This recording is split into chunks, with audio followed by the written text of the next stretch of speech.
benn xale bu jigéen bu ay atam war a toll ci ñaar fukki at ak ñett moo taal boroom këram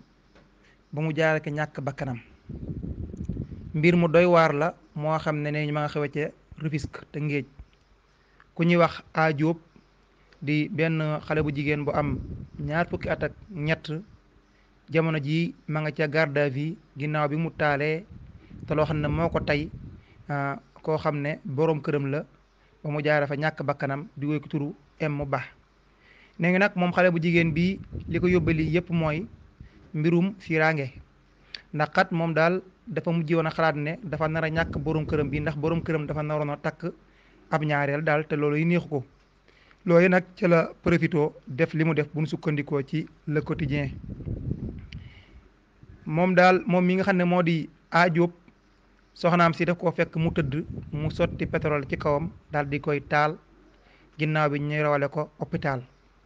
ba ñu ko rawalee hôpital nag ay fan rek mu daal di jaare ñàkk bakkanam ba waral na soxna soo si def li ni mel ma nga garde à vue ca commissariat Rufisque ngir ab enquête di loo xam ne lu doy waar la xewe ca Tëngéej Mouhalim